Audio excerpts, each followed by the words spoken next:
Just like all the other teams in the NFC North, it seems like every single year. I think their fan base and their teams feel like this is our year to win the North. Hasn't really been the case during my time for the most part. What is? Pack it with you, YouTube. Shout out to the Pack Attack Squad. Y'all know who you are. Shout out to all of the Pack addicts. Khtv back with another video where we talk about the greatest football team in sports history, the Green Bay Packers. Now let's get into this shit. Now, there's been a lot of things that's been said back and forth. Mainly starting off with Zadarius Smith being bitter. I don't understand it. All these players that play for the Packers and then go on to play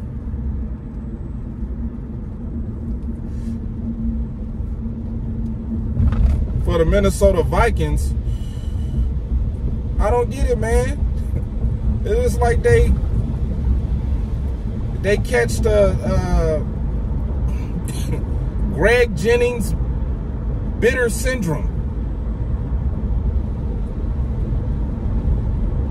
I don't excuse me, I don't understand it. Now, the main reason why Zadarius Smith has been making all this noise about getting back at the Packers is because he never wanted to leave Green Bay. He still got Green Bay blood, Packer blood flowing through his veins. He's upset that he had to leave an organization that has Super Bowl aspirations and Super Bowl contending potential.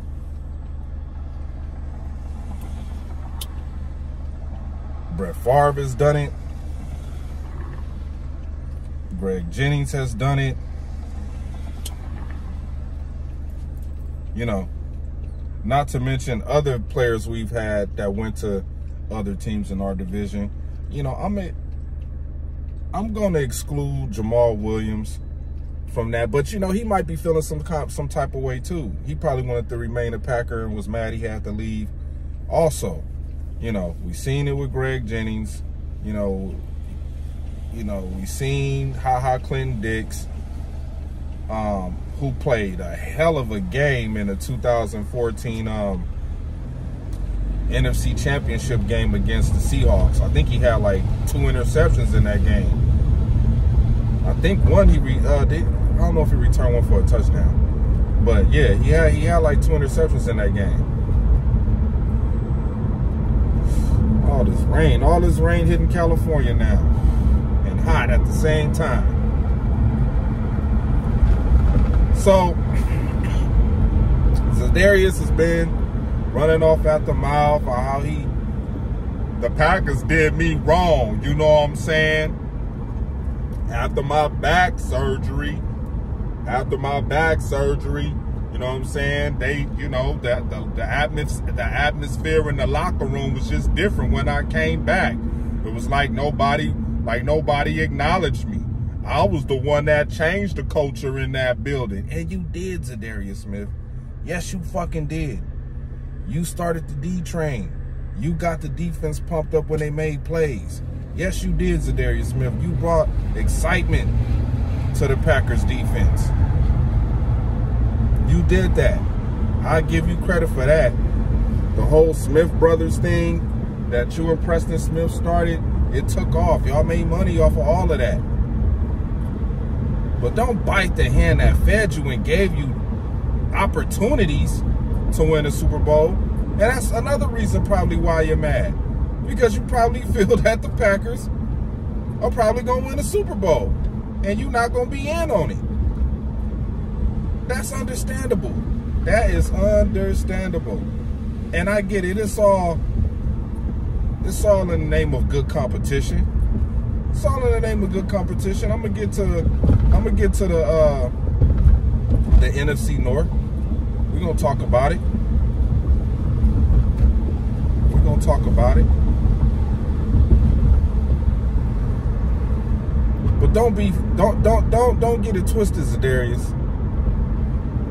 Now you're on the opposite side. Now you're on another team.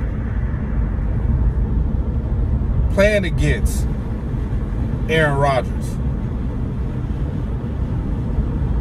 Playing against the two-time MVP.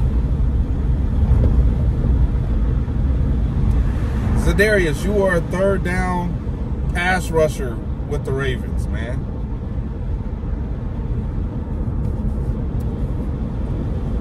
Green Bay gave you your first lick, man. You became a Pro Bowler with the Packers. You got recognized with the Packers. You made money off the Packers with your little side hustles using the Green Bay Packer colors. What about your little weed incident? Your little marijuana incident? What happened to that? Open and shut case, Johnson. That's what they did. Swept it under the rug. Probably didn't even have to pay no fine. You know when he lifted up his shirt and had the lady name on it? He was lifting up his shirt with the little snubbed on all that. We let you get away with that, man. So it's going to feel good to see you on Sunday in your new house where failure resides.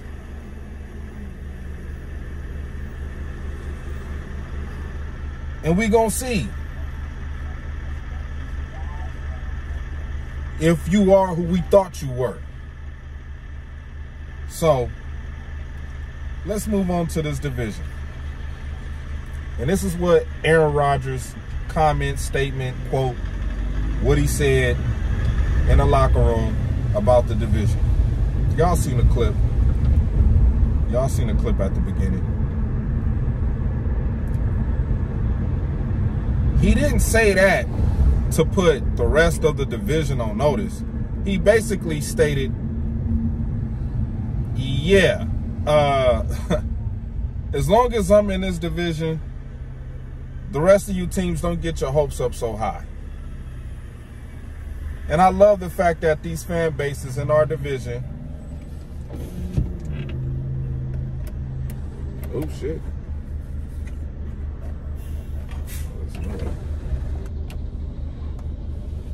The Lions, Bears, and Vikings.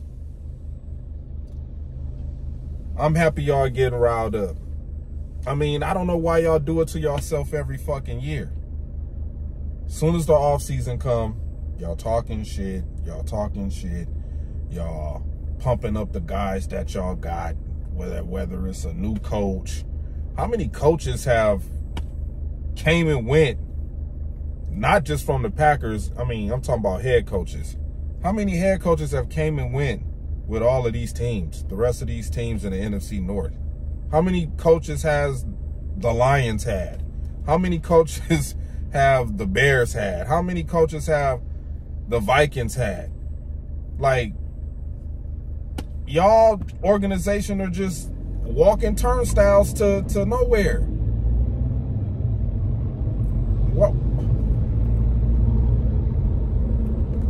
We'll get to that statement. Slow down, slow down. We got plenty of time. Got plenty of time. So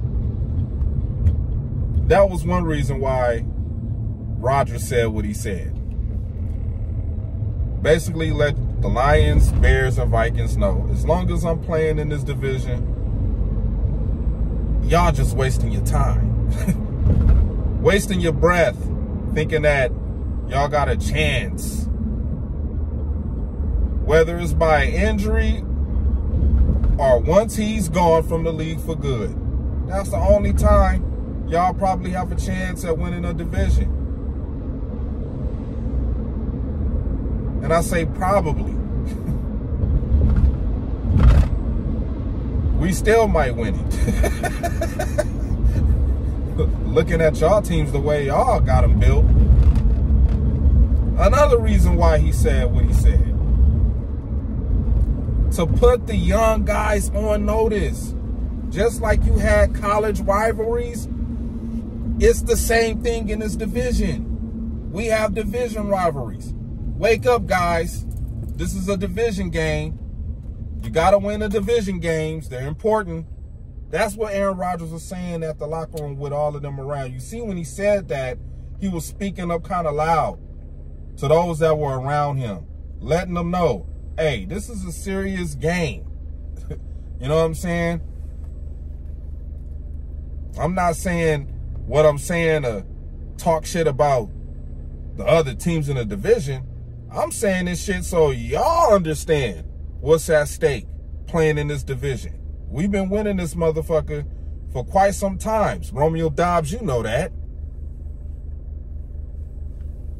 So we want to continue the tradition of whipping ass in this division. Whipping ass in this division. Year after damn year after damn year. We are the kings of the North. They know that. The rest of these teams know that. Now let's get into it, because I don't want this video to be too goddamn long. I ain't trying to push it to no 20 minutes. So I'm trying to make this real quick. Let's talk about these teams in the division. Let's start off with the Bears. Now, the Bears don't even want to be in Chicago. They moving, thanks to their sorry ass mayor, Lori Lightfoot. What is that? What is she? I don't even know if that's human. Whatever she is, y'all need to do something about that. They don't want to play in Chicago no more. They got a new GM, young guy. I think he know what he's doing. I like Justin Fields a lot. I like him a lot. I think, you know, this team is in a total rebuild. They just now getting out of the Mitch Trubisky, last of the Cutler, Matt Nagy, whatever that CFL coach they had at that one time that came on over here. They finally got out of that. So this is a rebuild Chicago Bears team. They rebuilding, trying to go young, build a nice young core, and go from there. Probably bring in some free agents to gel with these young guys, bring some experience over in the next couple of years, help Justin Fields out on the offensive side of the ball, because I don't even know what they got offensively. They probably going to be one of the worst teams in the NFL this year, just based off of the talent on the offensive side of the ball. Defensively, they'll probably have big games here and there, big stops here and there, and that's based off the fact on who we playing this season. We playing against the NFC East and the AFC East, so, you know, the Bears got a fair shot every game they play outside of the division. So, next up, we'll talk about the Cowardly Lions. Now, I like Dan Campbell. I love his spirit. I love his enthusiasm, his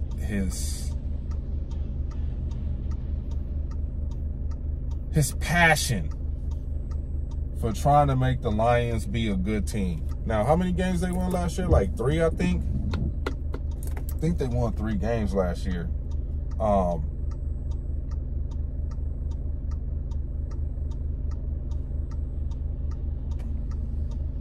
Aiden Hutchinson, I think he'll be okay.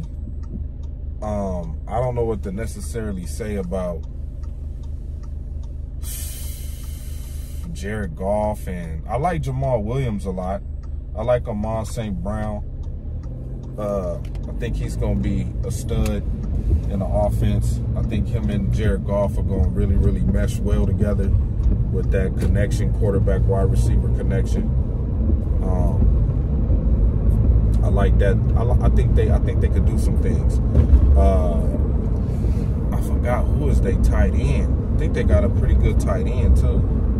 Oh, TJ Hokerson. I like him a lot. He just got to stay healthy. You know what I mean? If he can stay healthy, then I think the Lions could probably double 8 wins. I mean, like I said, we're playing against the AFC East and the NFC East this year. So they might win 6 games. I'm going to give them 6 to 8 wins.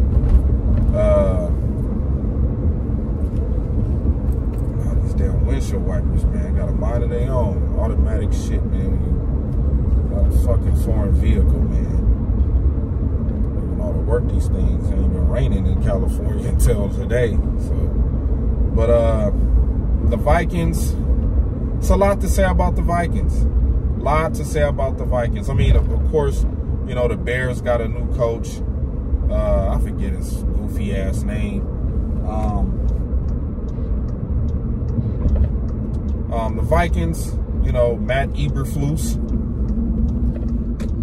head coach over there with the Vikings. Just coming off of a Super Bowl. So congratulations to him. And I think, you know, they got I like the fact that the Vikings really went in the draft and built their offensive line. They didn't go grab nobody in free agency that had a big name. They pretty much just said, you know what, we're going to draft the offensive line. I think this is their 3rd year together, the offensive line, because you haven't heard of no big paychecks going to the offensive line for the Minnesota Vikings. I think after this season, you will see a big paycheck go to a Minnesota Viking offensive lineman. So I think they did a real good job with building their offensive line through the draft. They really went after offensive line. Like the last 3 years, the Vikings was grabbing offensive linemen. You know what I mean? To I guess, limit the injuries that Dalvin Cook was building up throughout the seasons. You know, a lot of people keep talking about Dalvin Cook, what he gonna do to the Packers? He gonna run through this defense? He might run through this defense, but let's not forget, man, last year he only ran for 99 combined yards in both games against the Packers last year. So, you know, we did beef up our defensive line. We beefed up our defensive line, so don't get it twisted. But, you know, it's going to be a good game. First good test for the defense, dealing with Adam Thielen and Justin Jefferson and Conklin, the tight end, and, you know, dealing with Kirk Cousins. You know, he's familiar with this defense. I mean, he's dealt with this defense before. So I'm not going to say Kirk Cousins is not going to make some big plays, because he will make some big plays. He will make some big plays against this defense. We just got to limit the number of big plays that he make. But like I said, I told y'all in the last video, I think it's going to be like 24-17. It might be 27-24. The spread is at, I think, what, 48 points. So we'll see. We'll see. We'll see. I want to get into the game, but I think I'm going to do that for the next video, probably tomorrow morning after I come from the gym. Got to think about some things. I know we got Bakhtiari and Elton Jenkins questionable to play this week, so they might have a chance to play a few snaps to help Aaron Rodgers out on big 3rd down situations. Probably help out in the run game a little bit with Aaron Jones and A.J. Dillon, just to educate the young guys that's going to be out there with Josh Neiman and Royce Newman. You know what I'm saying? Those guys got to really play well this weekend. So I'm looking forward to that. But, you know, let's not, you know, we got to be mindful that the Vikings got a pretty good defense too. You know what I'm saying? Zadarius Smith over there, Danielle Hunter, Patrick Peterson, you know what I mean? So, you know, we got to be careful on offense. I think Matt LaFleur, I get on all that tomorrow, man. I want this video to be over 20 minutes. I'm trying to get home anyway. So, yeah, man, just check out for the next video tomorrow. And you already know how it is. Go Pack, go.